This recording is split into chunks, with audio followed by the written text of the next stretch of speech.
Le Real Madrid perd Vinicius Junior pour près d'un mois.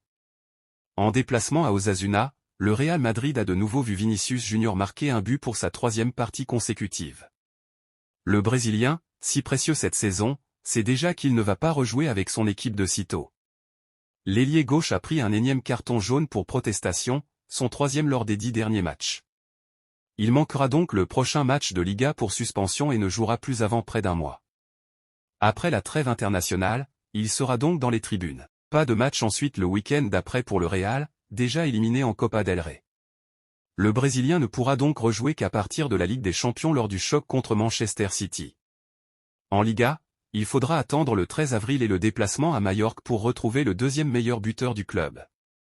Une suspension qui calmera Vinicius Junior? Lors de ces 3 dernières saisons, l'ailier gauche a reçu 31 cartons jaunes.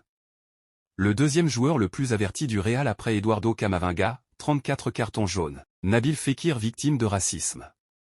C'est une nouvelle triste affaire de racisme qu'on aurait aimé ne pas traiter. Ce week-end, le Betis se déplaçait à Madrid pour affronter le Rayo Vallecano.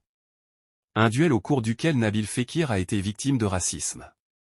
Comme l'explique la Cadena Ser, un supporter du Rayo a mimé le geste du singe en visant la star du Betis, un geste que l'arbitre de la rencontre n'a pas vu et n'a donc pas ajouté dans son rapport du match, mais qui pourrait entraîner des sanctions pour le club madrilène. Une bien sale histoire, surtout que, paradoxalement, elle concerne un club qui s'est toujours positionné contre le racisme et l'inclusion des minorités. Barcelone veut s'appuyer sur la Masia pour arrêter Mbappé, les clubs anglais se méfient de Bellingham et Kane, et Cherki impressionne les médias français. Retrouvez dans votre revue de presse Foot Mercato les dernières informations de la presse sportive européenne. Cubarsí devra stopper Mbappé.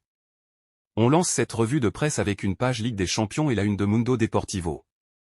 Comme on peut le lire dans ce journal, le Barça jouera contre le PSG et s'il se qualifie, il pourra rêver d'une finale à Wembley contre le vainqueur d'Atlético Dortmund. Les Azulgrana sont pleins d'espoir et devraient récupérer Pedri et De Jong pour ce choc qui s'annonce brutal. Dans Sport, on a le droit à une interview exclusive de la jeune pépite barcelonaise du moment, Pau Cubarsí. Le jeune défenseur central défendra sur Kylian Mbappé, ce qui est loin d'être une tâche simple. Voici ce qu'il a répondu à une question sur les chances du Barça pour la suite de la compétition. Il n'y a que des équipes du top niveau mondial, elles sont toutes compliquées et capables de gagner.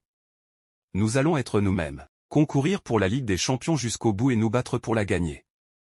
Le crack de la Masia est donc certain qu'il faut s'appuyer sur les qualités premières du Barça, son style de jeu unique.